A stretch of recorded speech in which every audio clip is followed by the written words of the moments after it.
I'm Emily Carter, 26 years old, and Thanksgiving has always been my favorite day of the year, or at least it used to be. That evening, the table glittered with silver and crystal, but all I could see was the bruise blooming beneath my grandfather's eye. Henry Carter, the man who built an empire with his own hands, stood at the head of the table like a storm waiting to break. The room had fallen so still that even the ticking of the old clock sounded too loud. My mother swirled her wine with a smirk. My father leaned back with that proud grin he wore whenever he wanted to remind everyone who truly ran things. And in that moment, I realized that something inside this house had cracked long before we ever sat down to eat. Before I go any further, let me know where you're listening from in the comments, and hit that like and subscribe button if you've ever sat through a family dinner that revealed more truth than anyone was ready to face. I grew up in the shadow of two worlds. On one side stood my grandfather's quiet discipline, long workdays, handwritten notes, stories about building Carter Industries from a single repair shop into a global company. On the other was my parents' version of success, fast cars, lavish parties, and friends who measured worth in the price of their watches. Grandpa Henry used to say, money was a tool, not a trophy. My parents heard only the first half of that sentence. Our house had marble floors, yes, but no peace. My mother cared more about image than warmth. My father about power more than presence. Still, Grandpa's estate, that wide-porched mansion overlooking the lake, always felt like a place where truth could breathe. When I was a child, I'd sit beside him in his office as he balanced ledgers by hand, explaining that every number told a story of trust work and honesty.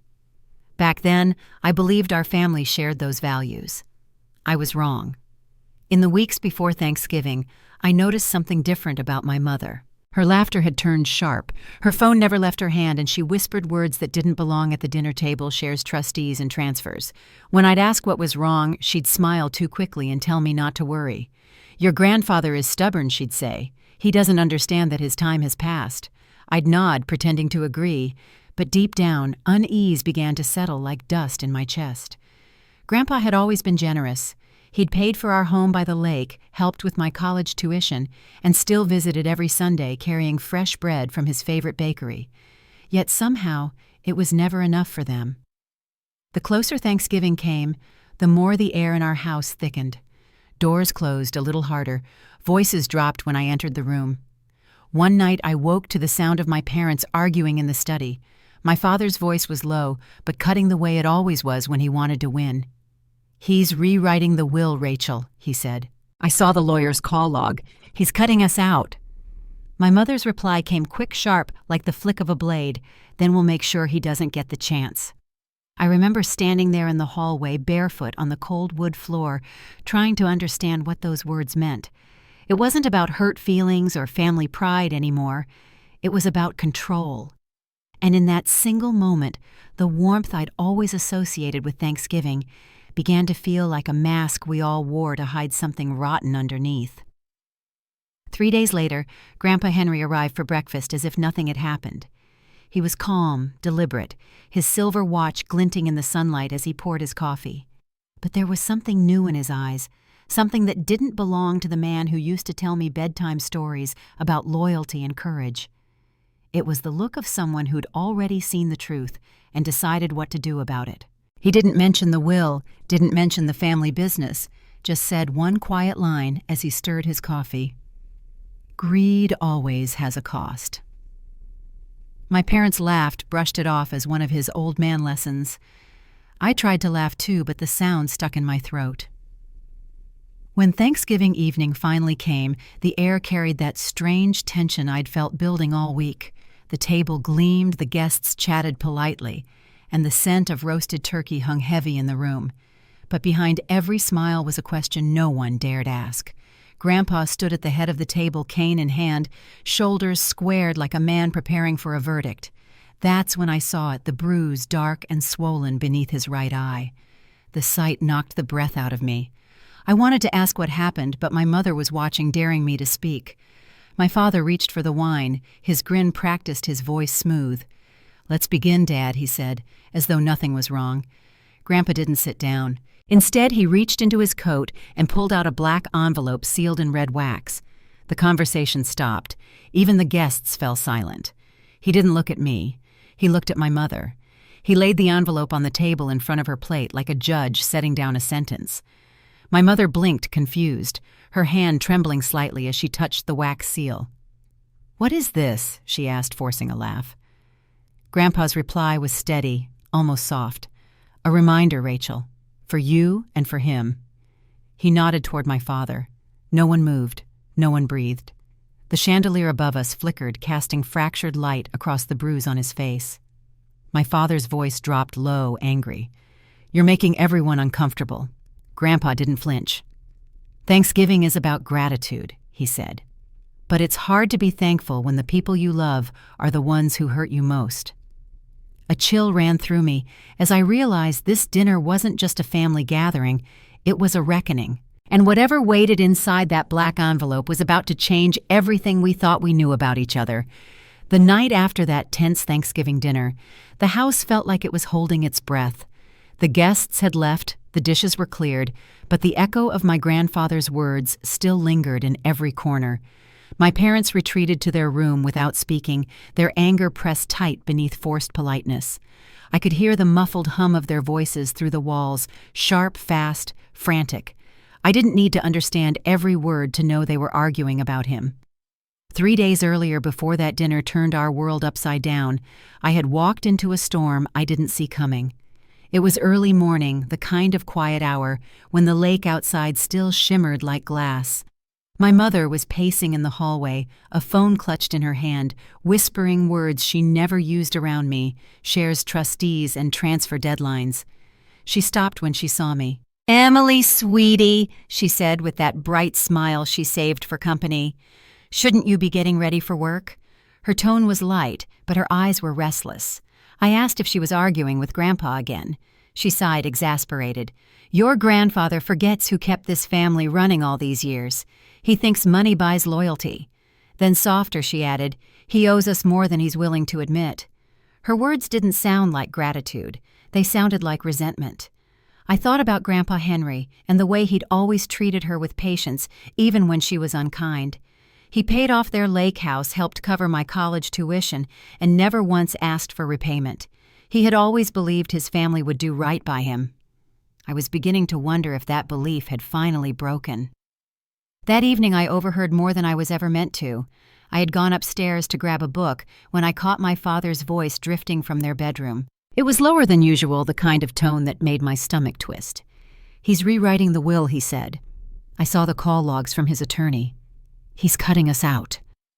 My mother's reply came in a hiss. "Then we make sure he doesn't get the chance." The words stopped me cold. I stood in the dark hallway, clutching the banister as if it could keep me upright. I knew they had disagreements with Grandpa about money before, but this was different. They weren't just angry, they were plotting. I didn't move until I heard the creak of the door. Then I slipped quietly back into my room, heart pounding so hard I thought it might give me away. The next morning, Grandpa arrived at our door unannounced. He looked calm, dressed in his usual gray suit and navy tie, but something in his eyes had changed. He greeted me with a smile that didn't quite reach his face.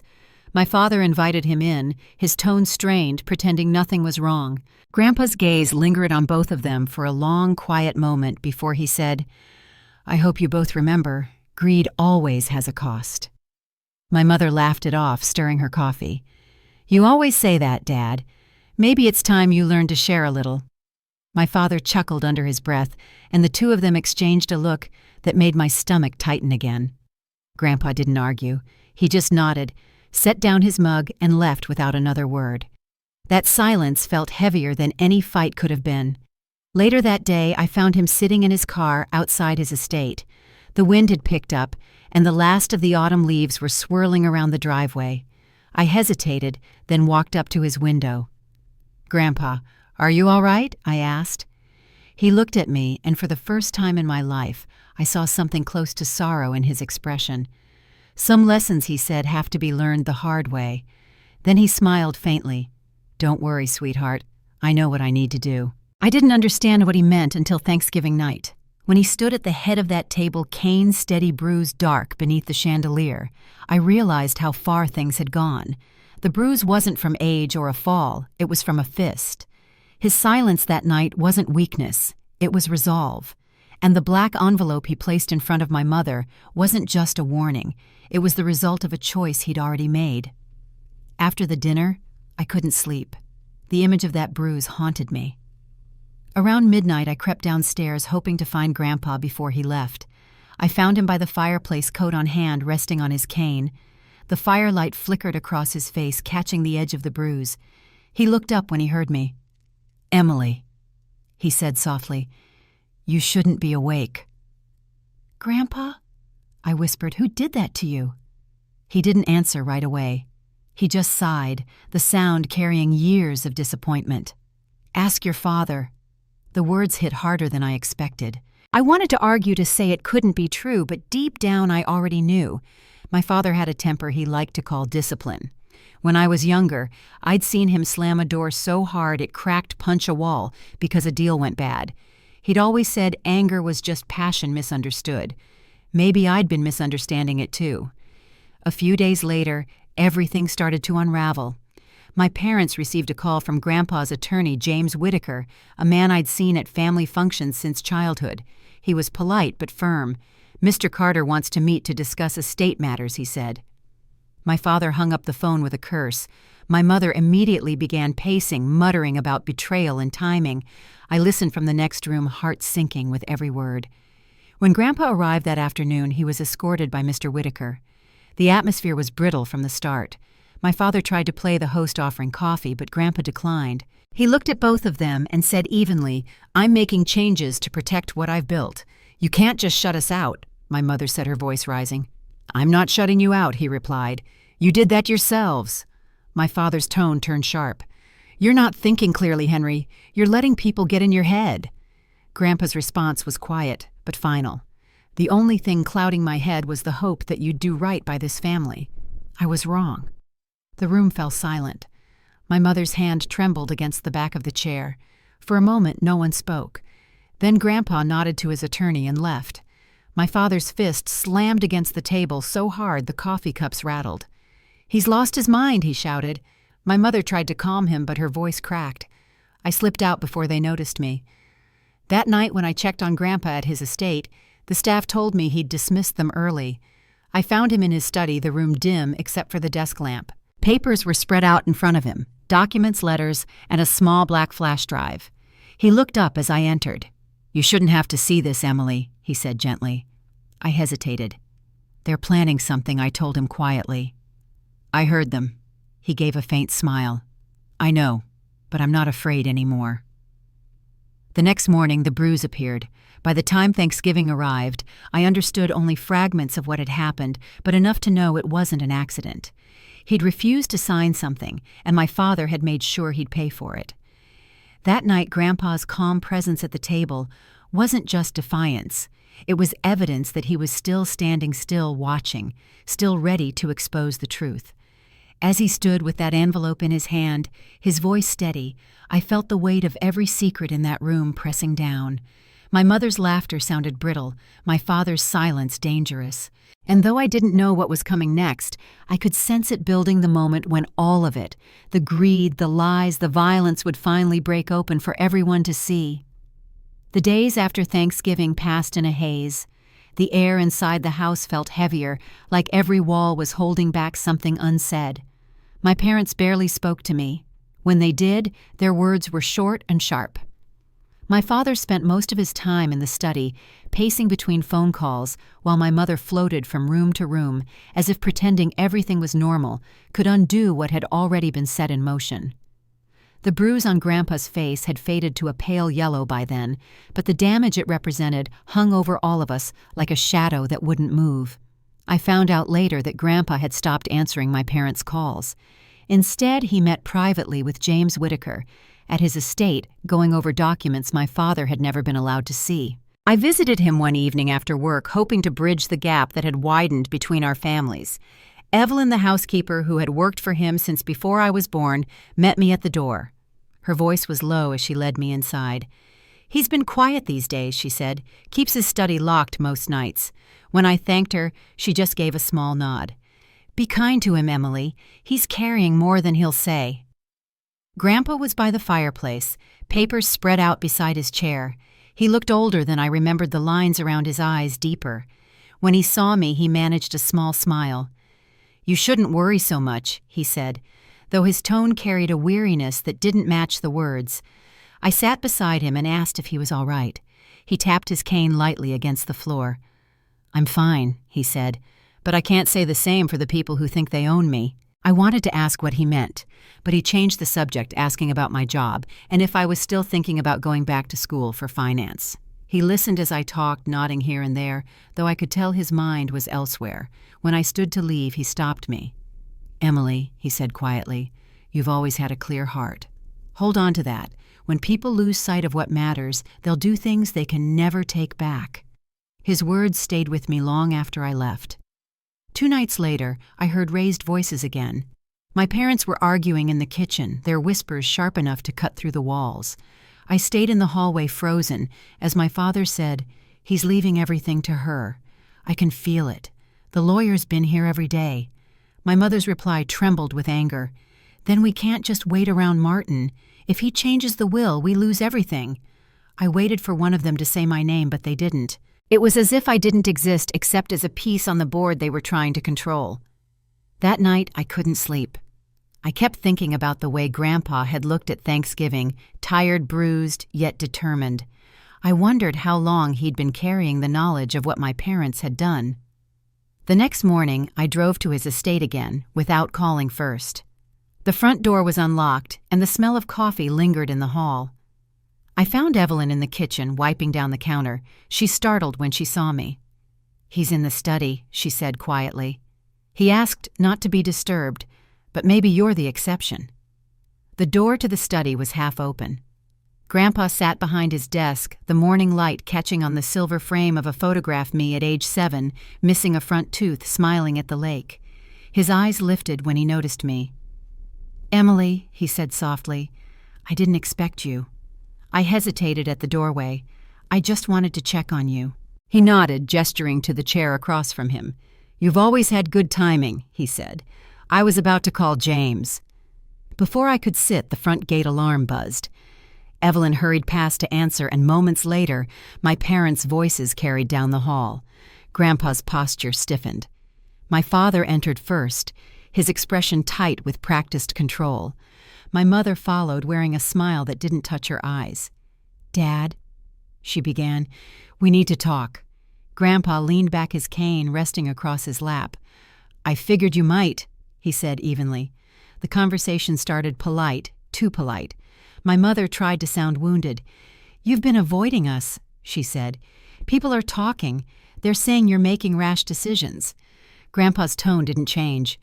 "The only rash decision I ever made was trusting you to value more than your reflection." My father's jaw clenched. "You don't mean that," he said, voice low. "We're family." Grandpa's eyes met his.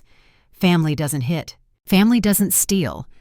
The silence that followed was so thick I could hear the ticking of the clock. My mother's hand trembled against the desk. "You're exaggerating," she whispered. "No one will believe you. I don't need them to," Grandpa said. He opened a drawer and took out a small black envelope, the same one from Thanksgiving. "This isn't just paper, Rachel, it's proof." My father's color drained. "You recorded us," he demanded. Grandpa didn't answer, just set the envelope down between them. I did what I had to do to protect what's left of this family. My father reached for it, but Grandpa's hand came down first, firm and deliberate. "Not today," he said. "You've taken enough." I could feel the tension rising like a thread pulled too tight. My father's voice turned cold. "You're going to regret this, Henry." Grandpa met his glare with quiet certainty. "I already regret letting you in my home." My mother's composure shattered. "You're taking everything from us," she cried. "You're destroying your own blood." Grandpa's voice stayed calm. "No, Rachel.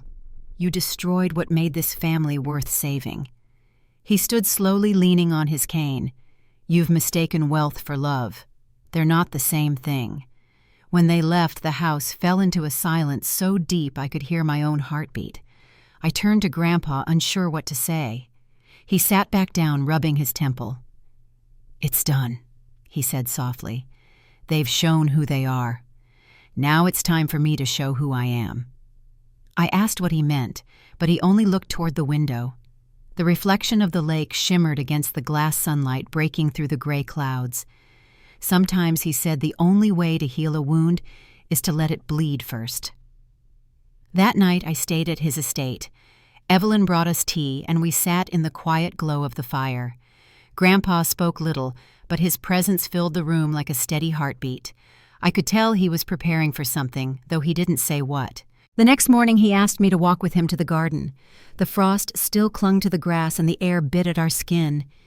I built this family hoping it would stand for something, he said, his voice low but steady.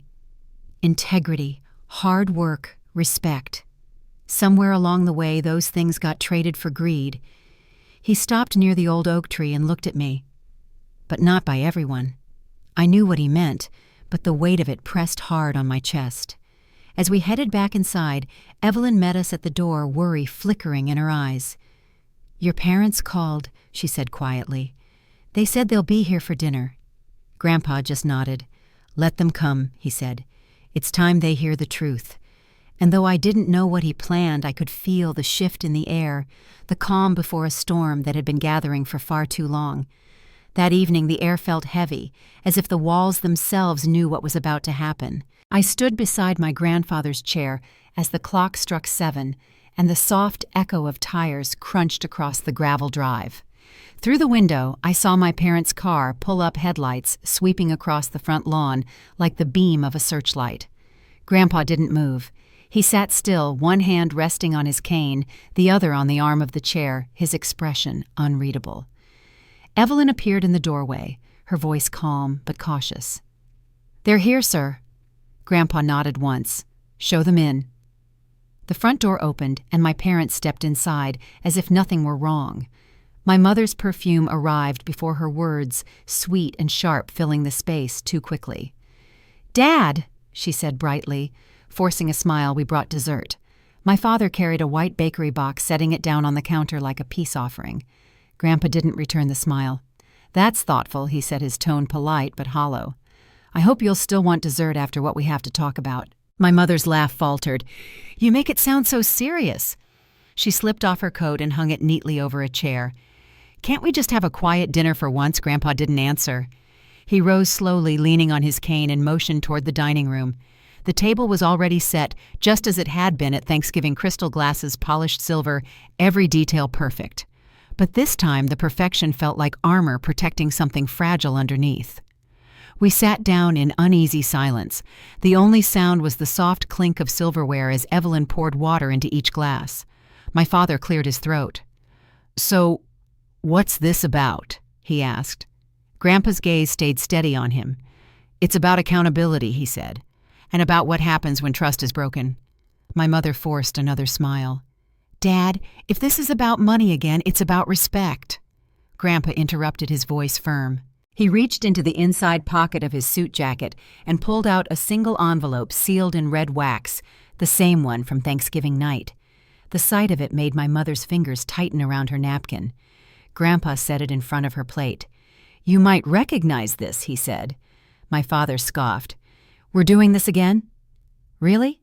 Grandpa ignored him. "Go ahead, Rachel," he said quietly. "Open it." Her hand shook slightly as she broke the seal. Inside was a folded letter and a small flash drive that slid onto the table with a soft click. She unfolded the paper, scanning the first few lines.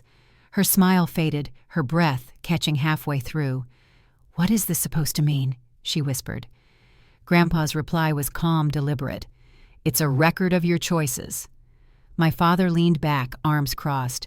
"You're being ridiculous, Henry. We don't need theatrics." "I'm not performing," Grandpa said. "I'm presenting evidence." He turned to my father, eyes sharp. "You came into my home last week demanding I sign over control of my companies. When I refused, you struck me." Rachel stood by and said nothing. My mother's voice rose shaky but defiant. "That's not true. You provoked him. I told the truth." Grandpa interrupted. "And I recorded it." The room fell silent. My father's smirk vanished. He stared at the flash drive, his jaw tightening. "You recorded us," he said. "I did," Grandpa answered, "because I knew this day would come." For a long moment, no one spoke. I could hear the faint hum of the furnace and the rhythmic tick of the clock on the wall.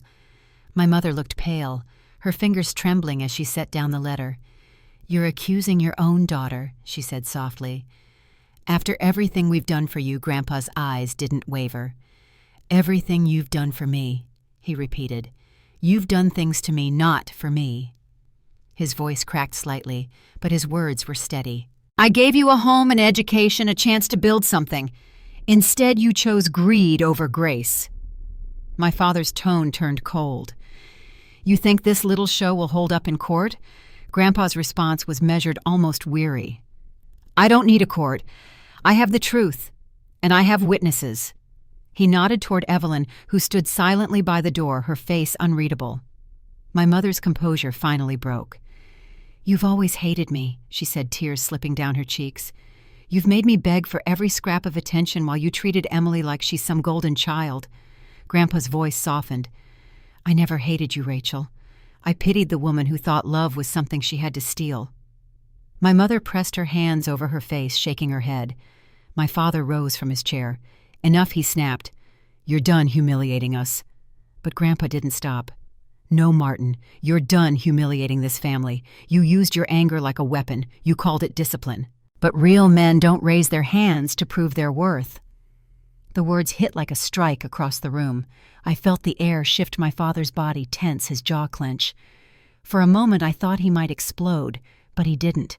He just glared at Grandpa, his voice low and dangerous. "You think you can just erase us?" "I'm not erasing you," Grandpa said. "I'm setting boundaries you never respected." He looked toward me, then his eyes tired but steady. "Emily deserves better than to inherit our damage." My mother whispered something I couldn't catch, her hands trembling as she gathered the papers into a messy pile. "No one will believe this," she said. Grandpa's expression didn't change. "I don't need them to. The proof speaks for itself." The sound of the clock filled the space again, each tick stretching into something heavier. I sat frozen, unsure if I should say anything. My father's glare cut toward me, but for once I didn't look away. When Grandpa finally spoke again, his voice was almost quiet.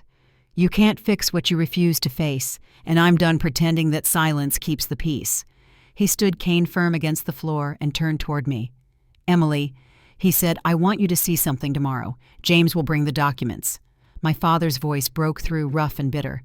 "You'll regret this, Henry. You're turning her against her own parents." Grandpa met his eyes. "No. You did that the moment you showed her who you really are." My mother's sob echoed softly as she rose from her chair, clutching the envelope to her chest. "Let's go, Martin," she said, her voice trembling. He hesitated, staring at Grandpa for a long, dangerous second before finally following her out. The front door closed behind them with a hollow thud. For a while, no one moved. Then Grandpa exhaled the sound, heavy and final. Evelyn placed a gentle hand on his shoulder. "You did what needed to be done," she said quietly. He nodded, eyes fixed on the door. It was time, he murmured. Later that night, I helped him back to his study. He sank into his chair, the firelight flickering across his face. "It's strange," he said, voice low.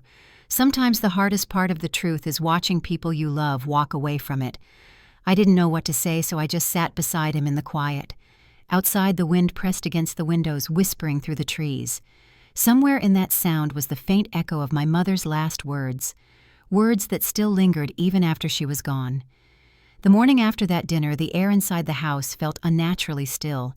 The sun had barely risen yet. Grandpa was already dressed, sitting by the window, with a cup of black coffee in his hand. I could see the fatigue in his posture, but his expression held the same quiet resolve I'd come to recognize. The envelope from the night before sat on the table beside him, its seal broken, the papers inside slightly crumpled. Evelyn had set breakfast out, but neither of us touched it. He looked up when he noticed me standing there. "You didn't sleep," he said softly. It wasn't a question. I shook my head and took a seat across from him. "Neither did you," I replied. He gave a faint smile, the kind that faded almost as soon as it appeared. "I've been awake most of the night," he admitted. Sometimes the truth keeps you up more than the lies ever did. Before I could answer, the quiet hum of tires rolled up the driveway. A moment later, the front doorbell rang. Evelyn opened it to reveal James Whitaker holding a briefcase and a folder tucked under his arm. "Morning, Henry," he said, his tone polite but cautious. "You ready?" Grandpa gestured toward the study. "Let's get it done." I followed them in, though I stayed near the doorway. James set his papers neatly on the desk and adjusted his glasses. "Everything's finalized," he said. "Once you sign these, there's no way they can challenge it." Grandpa nodded, his eyes scanning the documents. "That's the point," he said quietly. He glanced toward me. "You should hear this too, Emily." James cleared his throat. "Mr. Carter has executed a full transfer of ownership company's estate and assets. It's legally binding, witnessed and filed. The foundation accounts will be separate, managed under your name." I blinked, unsure if I'd heard him correctly. "Under my name," Grandpa nodded. "You'll oversee what I built. Not to grow it, but to protect it." I felt the weight of his decision settle like a stone in my chest. "What about Mom and Dad?" I asked. Grandpa set down his pen and leaned back in his chair. "They made their choices," he said. "This isn't punishment. It's prevention." The conversation was interrupted by the sound of a car door slamming outside. Evelyn appeared in the doorway, her face tense. "They're here again," she said. Grandpa didn't seem surprised. "Let them in." My parents entered moments later, the tension between them thick enough to taste. My mother's eyes were red, her lipstick uneven. My father looked furious, but his voice came out controlled. "You've gone too far, Henry," he said. "Do you have any idea what you're doing?" Grandpa met his glare calmly.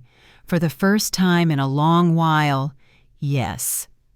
My mother stepped forward, her voice cracking. "You can't just cut us out. We're your family." Grandpa rose slowly, his cane steady against the floor. "Family doesn't steal from family, and it doesn't stay silent when harm is done." My father's temper slipped. "You think you can hand everything to a child and expect it to survive? You'll destroy what you built." Grandpa's reply was quiet, but it carried more weight than shouting ever could. Better that it falls with integrity than grows under greed. For a few seconds, no one spoke. My mother's tears spilled over. "You're doing this to punish us," she whispered. "You've always loved her more." She looked at me, then eyes sharp. "Is this what you wanted, Emily? To turn him against us?" I shook my head, words catching in my throat. "No, Mom. I didn't want this. I just wanted the truth." My father's voice dropped lower, the kind of calm that was more dangerous than anger. "You think this ends here," he said. "You have no idea what you've started." Grandpa's expression didn't change.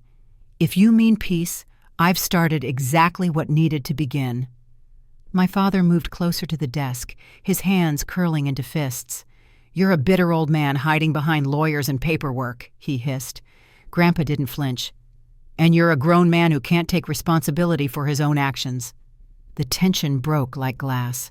My father's chair toppled backward as he lunged forward, his voice rising.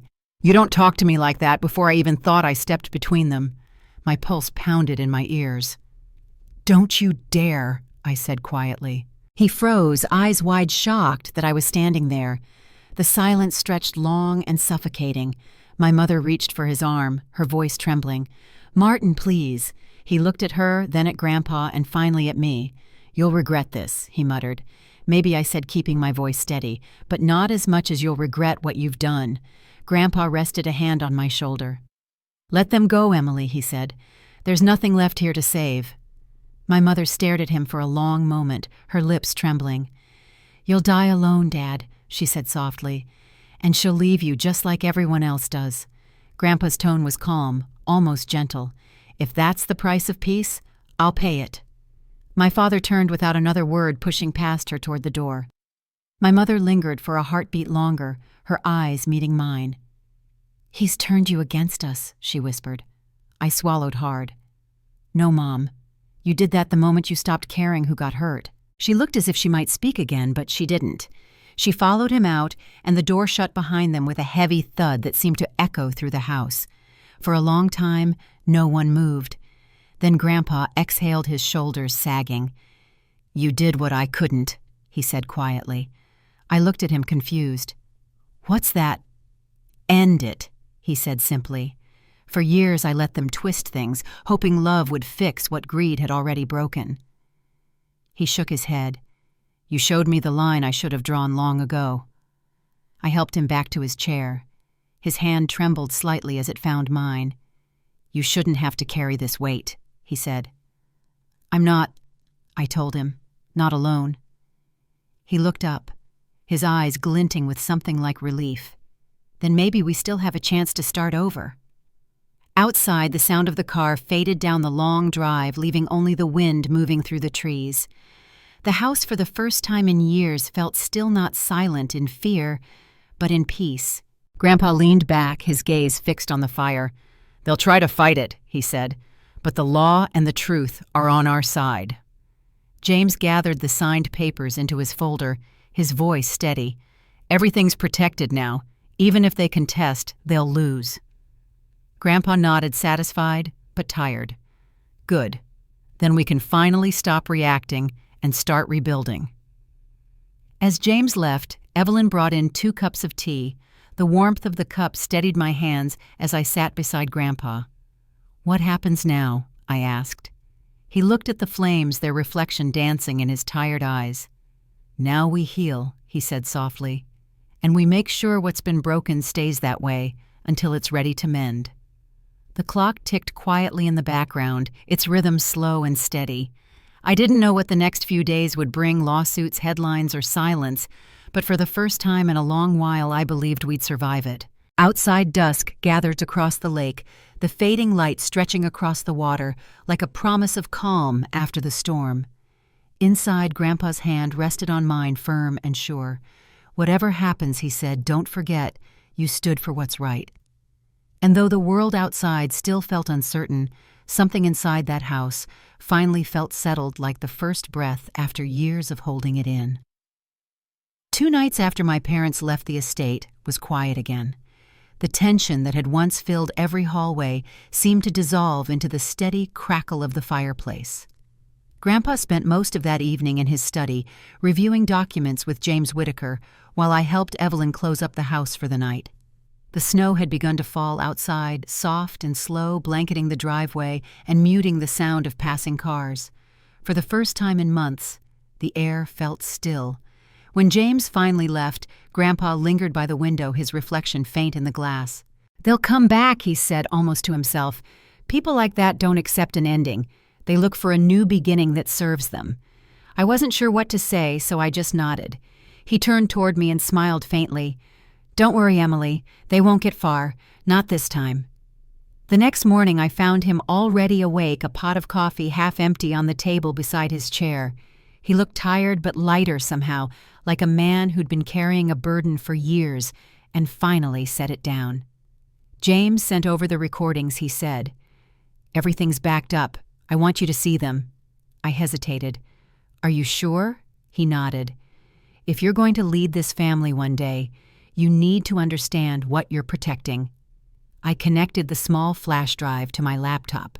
The screen flickered before the footage came into focus, the study captured from a corner angle. The timestamp read from the week before Thanksgiving. My father's voice filled the room almost immediately. "Sign it, Henry," he said. Grandpa's tone was calm, almost weary. "I said no, Martin." The argument escalated fast. My father's voice turned hard, his movements sharp. My mother's voice cut through in short bursts, pleading, then angry, then cold. "Just do it, Dad," she said. "We're tired of waiting." And then it happened. My father struck him. The sound was louder than I expected, sharp and final. Grandpa stumbled against the desk, catching himself on the edge. The video shook slightly as the hidden camera absorbed the vibration. My mother said nothing. She just stood there watching. I stopped the video and turned away from the screen. My hands were trembling. Grandpa didn't say a word. He only nodded slowly. "Now you see," he said. "Some people reveal who they are when they think no one's watching." I looked at him, unsure whether to speak. "Why didn't you report it?" I asked. His voice softened. "Because I didn't need to." The truth isn't always about punishment, it's about exposure. I wanted them to show everyone else what I already knew. He leaned back in his chair, eyes on the fire. The moment you force the truth into the light, lies crumble on their own. Later that afternoon, he received a call from James. I could hear fragments of the conversation from the hallway, words like court filing, transfer verification, and media inquiry. When he hung up, he sighed deeply. "They're moving fast," he said. "Your father's threatening to contest the will. What does that mean for us?" I asked. He gave a small shrug. "It means he'll lose publicly instead of privately." Then, almost as an afterthought, he added, "And he'll take your mother's pride down with him." By evening, the house felt heavier again. Evelyn brought in dinner, but neither of us had much appetite. Outside, the snow kept falling, coating the porch steps in white. Grandpa's cane tapped softly against the floor as he paced near the fire. "I spent my life fixing problems," he said quietly. "Business problems, financial ones. But family, that's a kind of wound that doesn't heal on logic alone." I stayed beside him until the fire burned low. Before heading upstairs, I asked, "What happens next?" He looked up at me, his eyes steady. "Tomorrow the world learns what really happened." The next morning, the house phone rang before sunrise. Evelyn answered, her face tightening as she handed it to Grandpa. He listened silently, his expression unreadable. When he hung up, he turned to me. "It started," he said. James had leaked a statement to the press, a simple factual notice confirming the change in ownership of Carter Industries and the legal steps taken to protect it. It also included mention of the flash drive, now submitted as evidence of coercion and physical harm. Within hours, the story spread through business circles and local news outlets. By noon, reporters had gathered at the front gate, their cameras flashing against the snow. Grandpa refused to speak to them. "Let them talk," he said. "The truth doesn't need my commentary." I watched from the upstairs window as one of the news vans backed out of the driveway. My father's car appeared minutes later, sliding to a stop behind it. He stepped out, his face red from the cold and anger. My mother followed, clutching a scarf around her neck. Evelyn met them at the door, refusing entry. "Mr. Carter isn't receiving visitors," she said. My father's voice carried up to where I stood. "He doesn't own this place anymore," he shouted. "That spoiled granddaughter of his doesn't know how to run anything." I turned away from the window, heart pounding. Grandpa called up the stairs. "Emily," he said, "don't bother. He's already lost his voice in this story." He sat back down, his cane resting beside him. "When people build their power on deceit, they can't handle being seen." His tone wasn't angry, only tired. By evening, the noise outside faded. My father's car was gone, and the news crews had moved on. The fire crackled softly in the hearth, casting shadows across the walls. Grandpa looked at me from his chair. "You did well today," he said. "I didn't do anything," I replied. He smiled faintly. Sometimes restraint is the hardest action. For the first time in weeks, he looked peaceful. "Tomorrow," he said, "we start rebuilding. Not the company, the family name. The part of it that still deserves to stand." That night, as the wind howled against the windows, I thought about everything that had happened. The bruise, the recordings, the envelope, the confrontation, it all felt like pieces of a storm that had finally passed. And yet I knew something lingered beneath the calm. Before I went to bed, I stopped by Grandpa's study.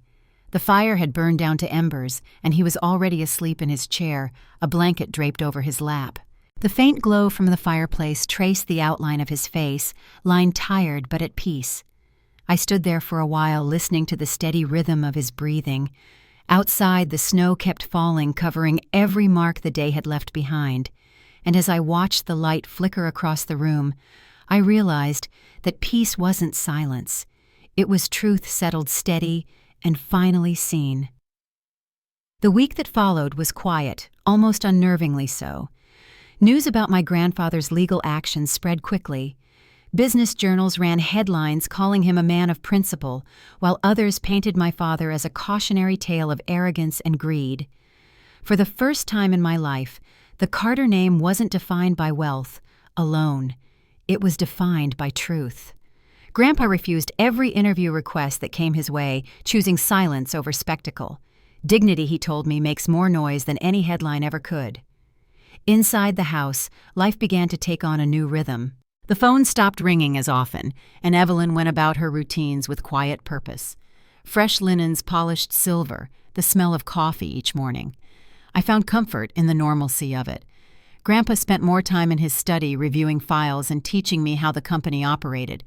He had a way of explaining things that made even the most complicated business terms sound like simple lessons about human nature. Trust, he said one afternoon, is the real currency in this world. Lose that and the numbers don't matter. We were sitting by the window when the phone rang again. Evelyn answered, then brought the receiver to him. "It's Rachel," she said softly. The room went still. Grandpa looked at the phone for a moment before taking it. "Hello, Rachel," he said. I couldn't hear her words, only the tremor in his reply. "I'm not angry," he said quietly, "but I can't protect you from what you chose." He listened for a long time, nodding now and then, his eyes distant. When he finally hung up, he leaned back in his chair, the weight of years showing on his face. "She's left your father," he said. "Moved out of the city. I didn't know what to feel. Relief, sadness, maybe both." He glanced at me and added, "She sounded tired. Maybe that's the start of change." The next morning brought another knock at the door. It was James carrying a small stack of envelopes and a heavier look than usual. "It's time," he said to Grandpa, setting the papers down on the desk. "The court hearing's been scheduled. Martin's going to contest the will." Grandpa nodded slowly. "Of course he is." James turned to me. "He'll lose," he said, "but it won't be pretty. There'll be press accusations, maybe even threats." Grandpa looked over at me, his tone steady, but kind. "That's why I need you beside me. You don't have to fight him, Emily. You just have to stand tall." 2 days later, we walked into the courthouse together. Cameras lined the steps, the winter air biting at our faces. Grandpa moved carefully, leaning on his cane, but his posture was unshaken. Inside the hearing room was crowded reporters, in the back attorneys along the benches. My father sat across the aisle, his expression unreadable. When he caught sight of me, something flashed in his eyes. Anger, maybe disbelief. The proceedings moved quickly. James presented the documentation, the recordings, the notarized will, the financial transfers, all airtight. My father's attorney tried to claim coercion, but every argument fell apart under evidence. When the flash drive was played in court, the room fell silent. The sound of my father's voice, sharp, threatening, filled the space. My mother's voice followed, cold and quiet. "Just do it, Dad. We're tired of waiting." I watched my father's jaw tighten as the recording played. His attorney reached for the stop button, but the judge motioned for it to continue. The footage ended with Grandpa's voice calm and firm. "You've mistaken wealth for love." When it was over, no one spoke. The judge took only a few minutes to rule the will stood as written. My father would receive nothing, and any attempt to interfere with company holdings would result in immediate injunctions. Grandpa didn't gloat. He just nodded as though the verdict was never about victory, it was about closure. Outside, cameras flashed as we walked down the courthouse steps. Reporters shouted questions, but Grandpa didn't answer. He simply placed his hand over mine and said, "Let them say what they will. The truth already has its voice." Back at the estate, the quiet returned. Evelyn made tea while James went over final signatures. When he left, Grandpa and I sat by the fire. He looked older that night, but there was a lightness in his eyes I hadn't seen in years. "It's over," he said. "At least the legal part." I nodded. "What about the rest?" He smiled faintly. "The rest is healing, and that doesn't come from courtrooms." We sat in silence for a while, the fire's glow warming the room. Then he said softly, "You've carried yourself with more grace than I ever did at your age. I built this family on strength, but you'll rebuild it on compassion. That's how we start again." The next morning, a letter arrived addressed to me. The handwriting stopped me cold. It was my mother's. I carried it into the study and opened it beside Grandpa. The paper trembled slightly in my hands as I read, "Emily, I don't expect forgiveness. Your grandfather was right about me. I let fear turn into greed and greed into silence. I can't undo what I allowed, but I can try to change who I am. I hope someday you'll see that. Take care of him. Mom." When I finished reading, Grandpa reached over and touched my hand. "Will you answer her?" he asked. I folded the letter and looked at the fire. "Not yet," I said. "Maybe one day." He nodded, understanding. "Forgiveness isn't a debt," he said quietly. "It's a gift you give when your heart is ready." That night, the house felt lighter. The tension that had once lived in every corner had finally eased. Grandpa leaned back in his chair, the firelight reflecting in his eyes. "You've done well, Emily," he said. "You've kept our name clean." I shook my head. "I just followed what you taught me." He smiled. "No, you led with empathy, not fear. That's something I never managed to do." Outside, the snow had begun to fall again, covering the driveway in a thin white sheet. I stood by the window, watching the flakes drift down through the lamplight. Behind me, Grandpa's voice was soft but sure. "Money doesn't reveal who we are, it magnifies it. I just hope you stay the kind of person worth magnifying." When I turned back to him, he was smiling, eyes glistening in the firelight. "You already are," he said. The fire crackled, and for the first time in what felt like forever, peace settled into the room. Not the fragile peace that comes from pretending, but the kind that grows when the truth is finally out in the open. Winter eased its grip slowly that year, and by the time the first signs of spring touched the lake, the house no longer felt haunted by old echoes. The fireplaces were still lit most evenings, but the silence had changed. It wasn't heavy anymore. It was peaceful. Grandpa sat by the window most mornings, the sunlight falling across his shoulders, his cane resting by the chair. Some days we talked about the company, about the people who stayed, the ones who believed in rebuilding something honest. Other days we talked about life, how easy it was to lose sight of what really mattered when money starts talking louder than love. By April, Carter Industries had stabilized. The board respected Grandpa's decisions, and the employees who once feared losing their jobs now called to thank him. I had stepped into a small role, learning, watching, keeping my voice steady when people twice my age tested it. Grandpa called it earning your seat at the table, not by inheritance, but by integrity. He was proud of that. I could tell even when he tried not to show it. At home, things found their rhythm again. Evelyn still made her tea just the way Grandpa liked it, strong and with a slice of lemon. The house smelled of polish and pine wood, and for the first time in years, it felt like a home again. My mother wrote once more, a shorter letter this time, tucked inside an envelope that smelled faintly of lavender. She didn't ask for anything, just said she was finding her footing and hoped I was happy. Grandpa read it with a quiet nod.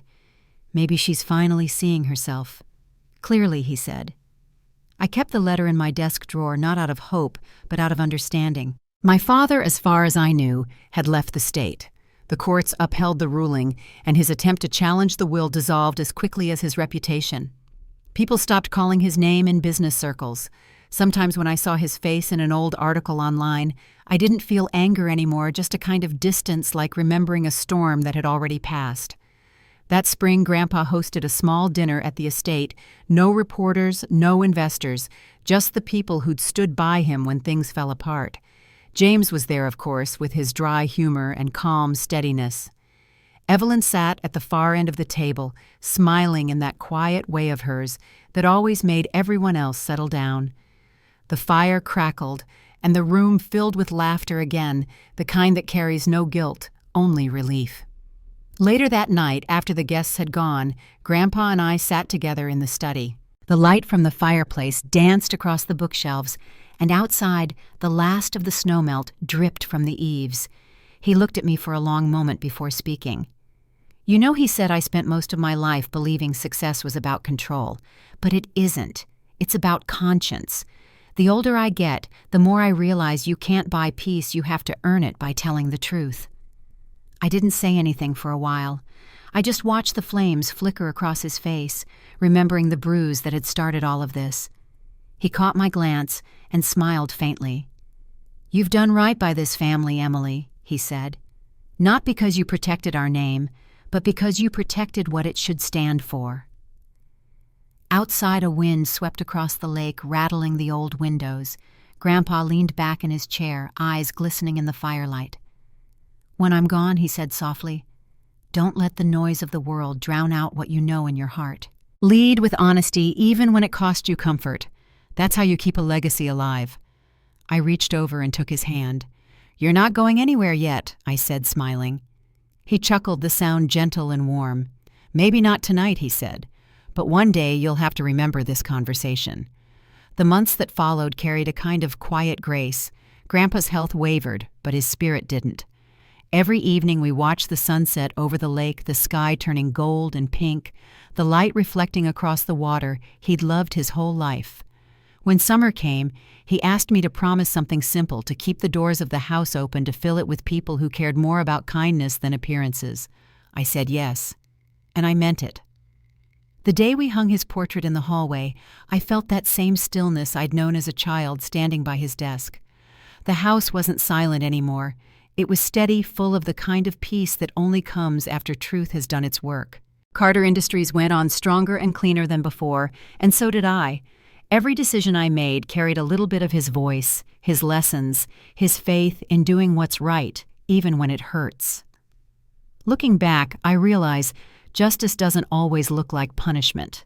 Sometimes it looks like boundaries, truth, and the courage to walk away from what breaks you. Grandpa once said that money doesn't destroy people, it reveals them.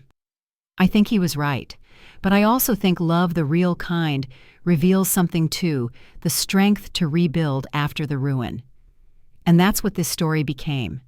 Not a fall from grace, but a rise through honesty, compassion, and quiet resilience. If you've ever had to start over to draw a line that protects your peace instead of your pride, I hope you know you're not alone. Sometimes walking away isn't losing, it's how you finally begin again. Thank you for listening to my story. If it touched something in you, share it with someone who needs reminding that peace built on truth always lasts longer than comfort built on lies.